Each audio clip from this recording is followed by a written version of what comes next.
स्वागत दोस्तों, आगे चलने के साथ सामने चलेंगे। सबसे पहले सबसे बड़ी घटना को बताएंगे दोस्तों, जहां पर एमके स्टालिन के द्वारा दिया गया एक ऐसा बयान और कांग्रेस पार्टी और इंडिया गठबंधन को लेकर कल होने वाली बैठक से पहले क्या डीएमके पार्टी भी आने वाली है इंडिया गठबंधन की बैठक में। दोस्तों इस तरीके के मिल गए हैं संकेत, बताएंगे। उदयनिधि स्टालिन से इतर एमके स्टालिन ने कांग्रेस पार्टी और अपने सहयोगी को लेकर साफ शब्दों में बोला है कि किसी ने नहीं की बगावत और किसी ने नहीं दिया धोखा। दोस्तों बताएंगे डिटेल में क्या है पूरी अपडेट और क्यों ऐसा बोल रहे हैं एमके स्टालिन, के पीछे क्या तर्क है। दोस्तों इसी के साथ में चलेंगे एक और बड़ी खबर की तरफ, जहां पर उत्तर प्रदेश में पहुंचे शंकराचार्य, जिसके बाद अखिलेश यादव बोले कि उत्तर प्रदेश के अंदर त्रेता दोहराया जाएगा। दोस्तों बताएंगे ऐसा क्यों बोल रहे हैं अखिलेश यादव। इसी के साथ में कॉकरोच जनता पार्टी को लेकर भी बताएंगे पूरी अपडेट। दोस्तों इसी के साथ में अंजना ओम कश्यप की तरफ से और टीवी टुडे की तरफ से अभिनव शर्मा के साथ साथ खान सर के खिलाफ मामला दर्ज किया गया है। दोस्तों बताएंगे 2 करोड़ रुपए भी मांगे गए हैं और एक एक करके चलेंगे आज की सारी बड़ी खबरों। लेकिन उससे पहले अगर आप भी मानते हैं कि तमिलनाडु की पार्टी डीएमके पार्टी कहीं नहीं जाने वाली है, इंडिया गठबंधन के साथ में डंके की चोट पर खड़ी रहने वाली है, तो इस वीडियो को लाइक करके लाल बटन दबाकर चैनल को सब्सक्राइब करके बेल आइकन दबाकर कमेंट बॉक्स में अपनी राय जरूर लिखकर बताएगा। दोस्तों ज्यादा से ज्यादा वीडियो को शेयर कीजिएगा। चलते हैं सबसे पहले सबसे बड़ी ब्रेकिंग न्यूज अपडेट की तरफ दोस्तों, जहां पर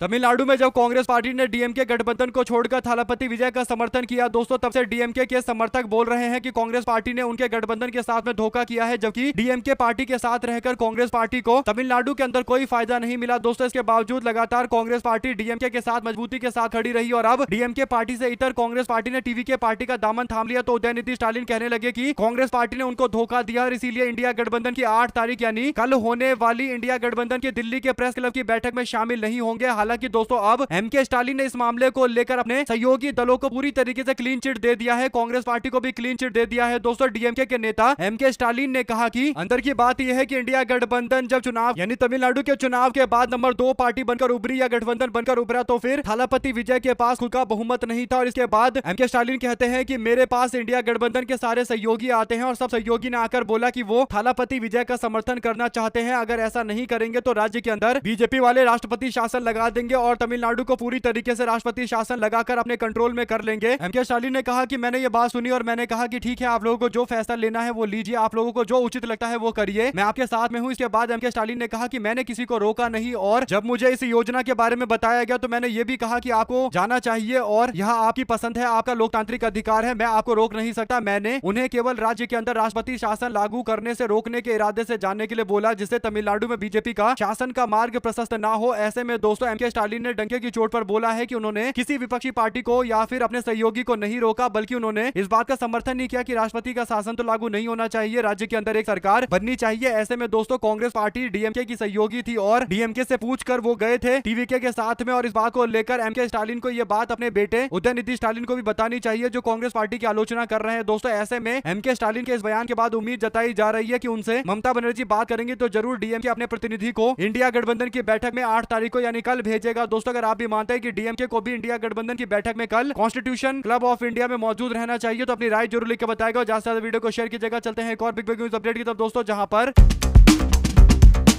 इटावा जिले के सैफई में ज्योतिषी पीठाधीश्वर शंकराचार्य अभिमुक्तेशानंद सरस्वती का भव्य स्वागत हुआ। दोस्तों इस कार्यक्रम में राजनीतिक और धर्म का अनूठा मिलन देखने को मिला। समाजवादी पार्टी की सांसद डिंपल यादव और वरिष्ठ समाजवादी पार्टी के नेता शिवपाल यादव न केवल शंकराचार्य का अभिनंदन करते दिखाई दिए, बल्कि गौ रक्षा को लेकर अपने संकल्प को दोहराते हुए दिखाई दिए। दोस्तों और शंकराचार्य ने बीजेपी और उसके प्रशासन पर निशाना साधते हुए कहा कि जो लोग खुद को गाय भक्त बताकर गौ भक्त बताकर सत्ता में आए थे, उन्हीं के शासन काल में गौ हत्या को सबसे ज्यादा बढ़ावा मिल रहा है। उन्होंने 2 शब्दों में कहा कि यदि देश को हिंदू राष्ट्र घोषित करना है तो सबसे पहले गाय को सुरक्षित करे, गाय को संरक्षित करे और ये काम सरकार का होना चाहिए। ऐसे में दोस्तों शंकराचार्य जिस गौ संरक्षण की मांग कर रहे हैं, उसी मांग को मुस्लिम समाज के लोग भी बड़े स्तर पर कर रहे हैं, जिसे योगी आदित्यनाथ भड़क रहे थे। दोस्तों इससे पता चल रहा है कि आने वाले चुनाव के अंदर भारतीय जनता पार्टी को समाजवादी पार्टी गौ रक्षा के मामले को लेकर घेरने जा रही है। दोस्तों क्योंकि आवारा पशुओं का एक बड़ा मामला पूरे उत्तर प्रदेश के अंदर देखने को मिल रहा है और बीजेपी के लोग गौ रक्षा के नाम पर केवल राजनीतिक टिप्पणियां करते हैं दोस्तों, लेकिन भाजपा सरकार के पास कोई ऐसी नीति नहीं है जिसे गायों का संरक्षण किया जा सके और राज्य सरकार के द्वारा बड़े बड़े गौशाला बनाकर गाय संरक्षण किया जाए। जबकि मुस्लिम समाज के लोग भी खुलकर इस बात की मांग कर रहे हैं कि गाय को राष्ट्रीय पशु घोषित किया जाना चाहिए, ताकि गाय के संरक्षण की जिम्मेदारी केंद्र और राज्य सरकार की बने और केंद्र और राज्य सरकार इस पर राजनीति करने की जगह गाय के संरक्षण पर काम करे और सारे समाज के लोग साथ में खड़े हैं। ऐसे में अखिलेश यादव और उनका परिवार भी पूरी तरीके से गौ रक्षा के मामले को लेकर शंकराचार्य की बात का समर्थन करता है। दोस्तों शंकराचार्य की तस्वीर तस्वीरें शेयर करते हुए अखिलेश यादव कहते हैं कि त्रेता स्वयं को दोहराएगा, द्वापर भी लौट के आएगा, कलयुग का ये भ्रम रहे ना, वो आया है तो ना जाएगा। यानी जो कलयुग वाले लोग हैं उनको लग रहा होगा कि वो आ गए हैं तो जाएंगे नहीं, तो उनका भ्रम भी टूटेगा, त्रेता युग वापस लौटेगा, द्वापर युग वापस लौटेगा और सच्चाई की जीत होगी। क्या आप इस बात का समर्थन करते हैं? दोस्तों कमेंट बॉक्स अपनी राय जरूर लिखकर बताएगा। साथ साथ चलते हैं एक और बड़ी खबर की तरफ, जिसमें गुरूरमंद हुक्मरानों तक पहुंचे ये आवाज सुनो, दरवाजे पर खटखटा रहा है बदलाव, दरारें पड़ गई है किलों में, दरक रही बुनियाद, अब नौजवानों ने भी कर दिया है इनकलाब। अखिलेश यादव आगे कहते हैं कि जहरीली साजिशों से तब तक ना निजात मिल पाएगी जब तक केवल शाखा पर उंगली उठाई जाएगी और सिर्फ वो शाखा हटाई जाएगी। असली आजादी, तरक्की और इंसाफ तब मिलेगा जब इस गुनाह का असली तना और जमीन के अंदर गहरी छुपी दीम की जड़ उखाड़ी जाएगी। एक देश एक आवाज मतलब इंकलाब यानी बीजेपी बनाम कॉकरोच जनता पार्टी के दिल्ली के जंतर मंतर पर हुए आंदोलन का समर्थन किया गया है। दोस्तों अखिलेश यादव समेत आम आदमी पार्टी के कई सारे नेता, जिसमें अरविंद केजरीवाल भी है, मनीष सिसोदिया भी है और शिवसेना यूबीटी के नेता उद्धव ठाकरे और संजय राउत भी खुलकर मैदान में उतरे हैं। दोस्तों उन्होंने कॉकरोच जनता पार्टी की मांग का समर्थन किया। उन्होंने कहा कि कॉकरोच जनता पार्टी को लेकर कितनी भी आलोचना की जाए, लेकिन हकीकत यह है कि कॉकरोच जनता पार्टी की जो मांग है वो आम जनता, आम युवाओं की मांग है और इस मांग पर पूरी तरीके से कार्रवाई होनी चाहिए और शिक्षा मंत्री को अपने पोस्ट से इस्तीफा देना चाहिए। शिक्षा मंत्री के इस्तीफे के बिना देश के अंदर शिक्षा में बदलाव नहीं हो सकता। अगर आप इस बात से इत्तेफाक रखते हैं तो कमेंट बॉक्स अपनी राय जरूर लिखकर बताएगा। दोस्तों साथ साथ चलते हैं एक और बड़ी अपडेट की तरफ, जहां पर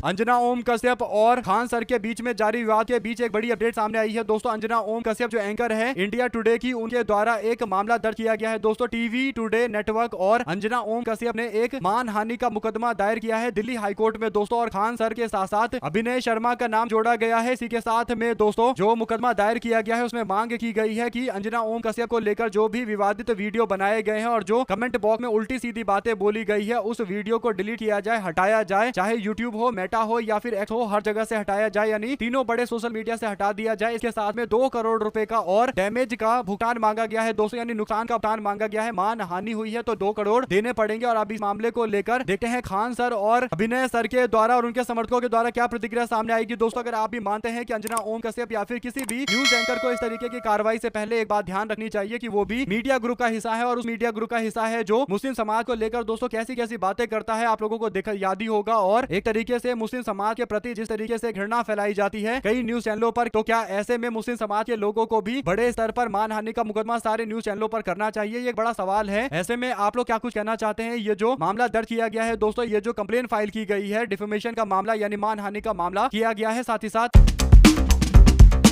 राजस्थान के कांग्रेस पार्टी के नेता सचिन पायलट एक बार फिर से सुर्खियों में आ गए हैं। दोस्तों पार्टी की तरफ से उन्हें बड़ी जिम्मेदारी देने की तैयारी की जा रही है। कांग्रेस पार्टी सचिन पायलट का राजस्थान भेजने के मूड में है दोस्तों। और सूत्रों के मुताबिक जो अपडेट आ रही है, जो मीडिया में रिपोर्टें छप रही है, उसके अनुसार सचिन पायलट को जल्द ही राजस्थान कांग्रेस का अध्यक्ष बनाया जाएगा। ऐसे में कांग्रेस की तरफ से लगातार हो रहे बदलाव में ये सबसे बड़ा बदलाव है दोस्तों। पिछले कई दिनों से कांग्रेस पार्टी में लगातार नेतृत्व परिवर्तन देखने को मिल रहा है। हाल ही में कांग्रेस पार्टी ने कर्नाटका में सिद्धरमैया को मुख्यमंत्री के पोस्ट से हटाकर डीके शिवकुमार को अगला मुख्यमंत्री बना दिया दोस्तों। ऐसे ही पार्टी की तरफ से गोवा के अंदर नया प्रदेश का अध्यक्ष नियुक्त कर दिया गया। ऐसे ही राजस्थान के अंदर बदलाव की जो मांग की जा रही थी दोस्तों, उस पर मोहर लगने जा रही है और सचिन पायलट को प्रदेश का अध्यक्ष बनाकर अशोक गहलोत को कांग्रेस पार्टी के केंद्र की जिम्मेदारी यानी कांग्रेस पार्टी आला कमान का हिस्सा बनाया जा सकता है दोस्तों। ऐसे में अब इस पर मोहर लगना केवल बाकी रह गया है। बाकी सचिन पायलट को राजस्थान भेजा जा रहा है, यानी राहुल गांधी वो चाहते हैं कि राजस्थान की राजनीति करे सचिन पायलट। और बार बार सचिन पायलट की अगर आप तस्वीरें देखेंगे तो अपने राजस्थान के अलग अलग इलाकों में दिखाई दे रहे। इसका मतलब उनको पता चल चुका है कि पार्टी की तरफ से राजस्थान चुनाव 2028 की जिम्मेदारी मिलने वाली है, तो उनका पूरा फोकस राज्य पर होगा। संगठन का विस्तार करने के साथ साथ उम्मीदवारों के चयन के साथ साथ आम जनता तक असली मुद्दे पहुंचाना। अगर आप भी मानते हैं कि सचिन पायलट राजस्थान में चुनाव लड़ेंगे तो भाजपा को आराम से हराकर चुनाव जीत जाएंगे, तो अपनी राय जरूर लिखकर बताएगा दोस्तों। ज्यादा से ज्यादा वीडियो को शेयर कीजिएगा। चलते हैं एक और बड़ी खबर की तरफ, जहां पर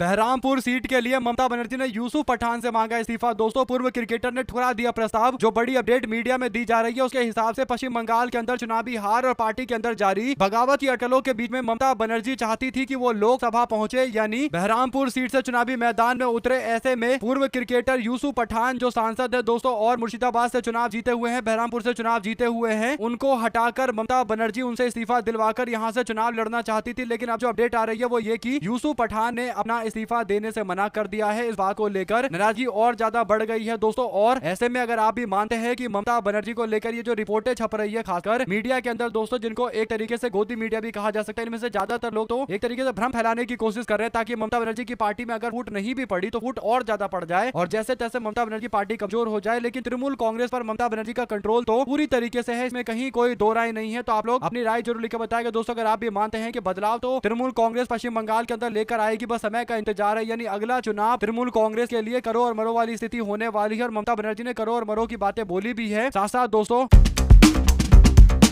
समाजवादी पार्टी अपने घोषणा पत्र के अंदर इस बात का जिक्र करने वाली है कि गाय को राष्ट्रीय पशु घोषित किया जाए। आपको बता दें कि शंकराचार्य जब मुलाकात करने के लिए पहुंचे उत्तर प्रदेश के सैफई दोस्तों, तो ये सारी चर्चाएं हुई है और घोषणा पत्र में अगर समाजवादी पार्टी जिस बात की चर्चा है दोस्तों, लगभग बात तय हो चुकी है कि वो राष्ट्रीय पशु गाय को घोषित किया जाए, ये मांग करेंगे अपने घोषणा पत्र के अंदर। क्योंकि मुस्लिम समाज की तरफ से भी इस बात का दबाव बनाया जा रहा है कि बीजेपी की राजनीति को, खासकर गाय से जुड़ी राजनीति को हमेशा के लिए खत्म किया जाए। और इस मुद्दे पर सब पार्टी एक ही तरीके का स्टैंड ले रही है दोस्तों, बल्कि मुस्लिम समाज के लोग खुलकर इस मामले पर आगे बढ़कर गाय को राष्ट्रीय पशु घोषित करने की मांग कर रहे हैं ताकि केंद्र सरकार की जिम्मेदारी, राज्य सरकार की जिम्मेदारी हो गाय के संरक्षण को लेकर। और किसी भी तरीके से गुंडागर्दी करने वाले जो लोग गली के गुंडे घूमते हैं दोस्तों, खासकर मुस्लिम समाज के लोगों को प्रताड़ित करने के लिए गाय के संरक्षण के नाम पर उस पर रोक लगनी चाहिए। और मुस्लिम समाज की तरफ से भी इस बात को बोला जा रहा है। तो समाजवादी पार्टी अपने घोषणा पत्र में इस बात का जिक्र करेगी कि गाय को राष्ट्रीय पशु घोषित किया जाए। अब बीजेपी इस पूरे मामले को लेकर खुद ही फंस गई है दोस्तों, क्योंकि बीजेपी को पता है कि वो गाय के नाम पर जो मन कर रहा था वो बयान दे रहे थे। और समाजवादी पार्टी अखिलेश यादव पर आरोप लगाते थे कि यादव समाज का होकर भी गाय संरक्षण की बातें समाजवादी पार्टी के नेता अखिलेश यादव नहीं करते। लेकिन अब जब समाजवादी पार्टी गौ संरक्षण की बातें करेगी दोस्तों और मुस्लिम समाज पूरी तरीके से साथ में डंके की चोट पर खड़ा है और मुस्लिम समाज के लोग और ज्यादा जोर शोर से ये मांग कर रहे हैं, तो उसके बाद अब बीजेपी के पास ये गाय से जुड़ा हुआ एजेंडा तो नहीं बचेगा। और इसके बाद भारतीय जनता पार्टी के लोग समाजवादी पार्टी को कहीं ना कहीं दूसरे तरीके से घेरने की कोशिश करेंगे दोस्तों। अगर आप भी मानते हैं कि अगले चुनाव में सारी बहस गाय के इर्द गिर्द ही होनी चाहिए और 10 साल से बीजेपी राज्य में सरकार चला रही है, तो बहस के अंदर भारतीय जनता पार्टी कहीं नहीं टिक पाएगी दोस्तों। आप लोगों की जो भी राय है लिखकर जरूर बताएगा। साथ साथ चलते हैं एक और बड़ी खबर की तरफ, जहां पर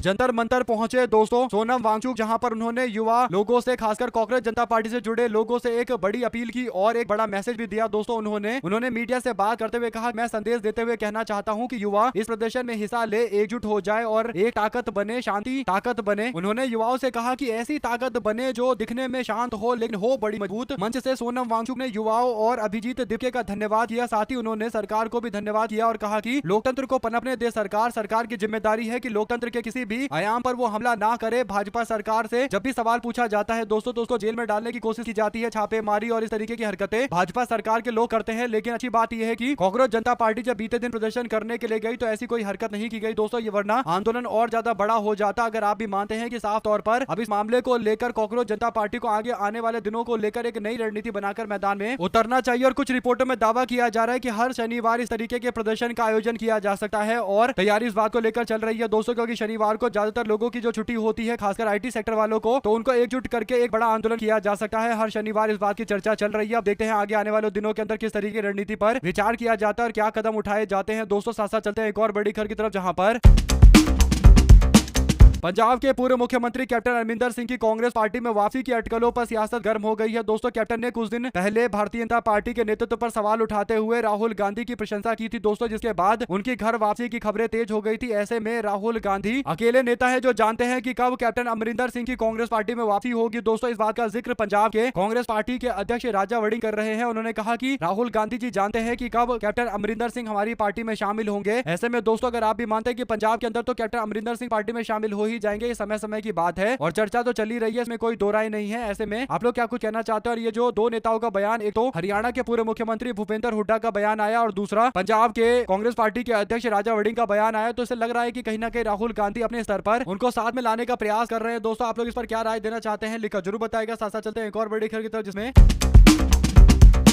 कांग्रेस पार्टी ने केंद्रीय माध्यमिक शिक्षा बोर्ड यानी सीबीएसई के ऑन स्क्रीन मार्किंग प्रणाली से जुड़ी अनियमितता को लेकर शनिवार को दावा किया कि शिक्षा मंत्री धर्मेंद्र प्रधान का जो पोस्ट है उस पोस्ट पर धर्मेंद्र प्रधान को शिक्षा मंत्री के पोस्ट पर बने रहने का रत्ती भर भी अधिकार नहीं है और उनकी निर्लज्जता लालसा की वजह से वो आज पोस्ट पर मौजूद है। पार्टी के महासचिव जयराम रमेश ने कहा कि मंत्री प्रधान एक समझौतावादी मंत्रालय चलाने वाले एक अहंकारी और असक्षम व्यक्ति के रूप में बेनकाब हुए हैं। रमेश ने एक अंग्रेजी अखबार का हवाला देते हुए एक्स पर पोस्ट करते हुए लिखा लिखा कि शिक्षा मंत्रालय के राज्य तेजी से एक के बाद एक सामने आते जा रहे हैं। हमें पता चला है कि कोयम्ट नाम की जो कंपनी है उसने निविदा की साइबर सुरक्षा आवश्यकताओं को पूरा करने के लिए सीबीएसई को 2 साइबर सुरक्षा प्रमाण पत्र प्रस्तुत किए। अब खबर है कि ये दोनों प्रमाण पत्र दूसरे ग्राहकों से जुड़े हुए थे। उनमें से एक की समय सीमा समाप्त हो गई थी और दूसरे का एक अस्थायी आवेदन के रूप में ऑडिट किया गया था। उन्होंने दावा किया कि सीबीएसई ने इस धोखे को उजागर करने के बजाय कोयम्ट को बढ़ी हुई दरों पर ठेका दे दिया। उनका कहना है कि जैसा कि हम सब जानते हैं कि जेनजी एथिकल हैकर्स ने फरवरी 2025 में साइबर सुरक्षा के गंभीर खामियों को उजागर किया, जिसे सीबीएसई ने तब तक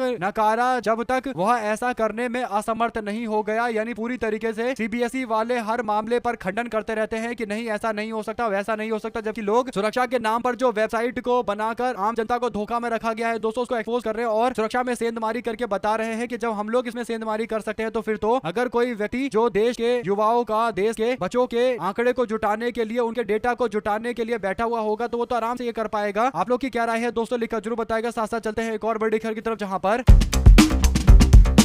राज्यसभा की 24 सीटों के लिए 18 जून को वोट डाले जाएंगे। बीजेपी और कांग्रेस पार्टी ने अपने अपने उम्मीदवारों की घोषणा कर दी है, लेकिन इस कवायद में इस बार कांग्रेस पार्टी की रणनीति बेहतर दिखाई दे रही है। उसने कम से कम 2 राज्यों के अंदर अपने सहयोगी दलों के साथ मिलकर बेहतर डील किया है। दोस्तों कांग्रेस पार्टी ने राज्यसभा की सीट को लेकर तमिलनाडु में प्रवीण चक्रवर्ती का नाम आगे करके सुनिश्चित किया है कि पार्टी का उम्मीदवार यहां से जीते और झारखंड के अंदर प्रणव झा को कांग्रेस पार्टी चुनाव लड़वा रही है और पार्टी की ओर से इस चुनाव के लिए प्रभारी के तौर पर छत्तीसगढ़ के पूर्व मुख्यमंत्री भूपेश बघेल का नाम आगे किया गया है, जिनकी जिम्मेदारी होगी कि वो देखे कि सारे विधायकों का समर्थन कांग्रेस को मिले। तो कांग्रेस पार्टी अपने सहयोगी वाले राज्य, यानी जहां पर कांग्रेस पार्टी डायरेक्ट सरकार में नहीं है, यानी अपने सहयोगियों के माध्यम से सरकार में है, वहां पर भी कांग्रेस पार्टी ने सहयोगियों को मनाकर 2 सीटें तो कम से कम सुनिश्चित कर ली है। बाकी कर्नाटका की कांग्रेस पार्टी 3 सीटें जीत रही है, राजस्थान की 1 सीट, मध्य प्रदेश की 1 सीट कांग्रेस पार्टी के हाथ में जा रही है। ऐसे ही अलग अलग राज्यों से अपडेट है दोस्तों। साथ ही साथ सहारनपुर में कांग्रेस पार्टी का जोरदार तरीके का प्रदर्शन देखने को मिला। पेपर लीक और महंगाई और बेरोजगारी पर राष्ट्रपति को ज्ञापन तक सौंपा गया है। दोस्तों सहारनपुर जिले में कांग्रेस का पार्टी ने शनिवार को कलेक्ट्रेट पर जोरदार प्रदर्शन किया और यह प्रदर्शन बढ़ती महंगाई, लगातार सामने आ रहे परीक्षा पेपर लीक और बेरोजगारी और किसानों की समस्या से जुड़े मामले को लेकर था। दोस्तों जिला कांग्रेस के अध्यक्ष संदीप सिंह राणा ने, उनके नेतृत्व में कांग्रेस पार्टी पदाधिकारी और कार्यकर्ता जिला कांग्रेस कार्यालय से बाइक रैली निकालकर कलेक्ट्रेट पहुंचकर केंद्र सरकार के खिलाफ नारेबाजी की और राष्ट्रपति को एक ज्ञापन सौंपा गया। कांग्रेस पार्टी इस बार सहारनपुर की ज्यादातर सीटें जीतना चाहती है दोस्तों और बीजेपी के नेता और मुख्यमंत्री योगी आदित्यनाथ बार बार सहारनपुर का दौरा कर रहे हैं, क्योंकि सहारनपुर में पिछली बार भारतीय जनता पार्टी को हार का सामना करना पड़ा था दोस्तों। यहां तक कि लोकसभा चुनाव में सहारनपुर से इमरान मसूद जीत गए थे और इस बात को अब बीजेपी के लोग बर्दाश्त नहीं कर पा रहे। तो योगी आदित्यनाथ बार बार सहारनपुर का दौरा कर रहे हैं, क्योंकि सहारनपुर के अंदर कांग्रेस पार्टी एकदम एक्टिव है दोस्तों। इसीलिए पार्टी यहां पर वापस से विधानसभा के अंदर ज्यादातर सीटें जीतने की स्थिति में है और बीजेपी के नेता योगी आदित्यनाथ बार बार यहां के चक्कर लगा रहे हैं। आप लोग की क्या राय है, लिखकर जरूर बताएगा। साथ साथ चलते हैं एक और बड़ी खबर की तरफ दोस्तों, जहां पर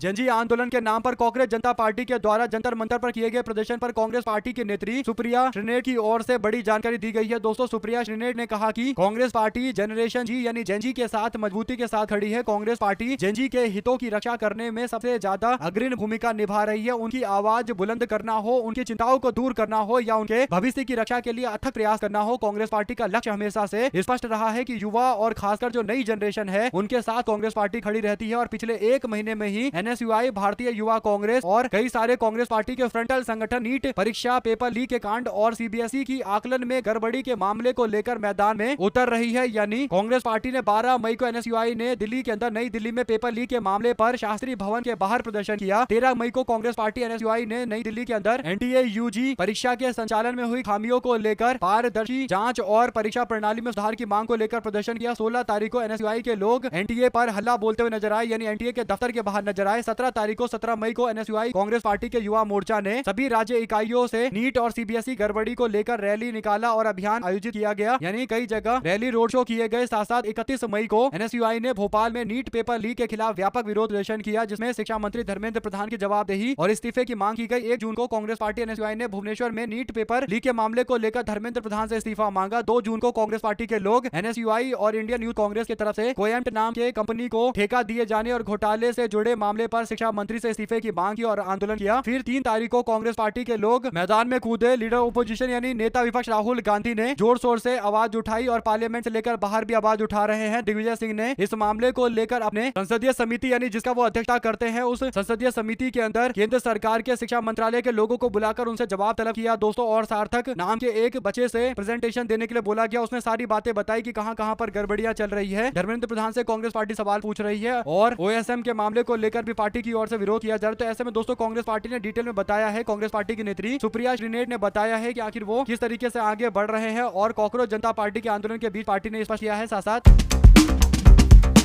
सुप्रिया श्रीनेट ने वीडियो भी शेयर करते हुए भुवनेश्वर, भोपाल, रांची, जोधपुर, अहमदाबाद, हैदराबाद, दिल्ली, अमरावती और दिल्ली के अंदर कांग्रेस पार्टी के आंदोलन को लेकर वीडियो शेयर करते हुए लिखा कि जेएनजी की बातें तो एनएसयूआई और कांग्रेस पार्टी का युवा मोर्चा कर रहा है। चाहे तपती गर्मी हो, बरसात हो, पानी के कैनन का सामना करना हो या फिर लाठियां खाना हो, लहूलुहान होना हो, गिरफ्तार होना हो, नीट पेपर लीक और सीबीएसई में मार्किंग होल के खिलाफ कांग्रेस पार्टी का प्रदर्शन लगातार बदस्तूर जारी है। आप लोग की क्या राय है दोस्तों, लिखकर जरूर बताएगा। ज्यादा से ज्यादा वीडियो को शेयर कीजिएगा।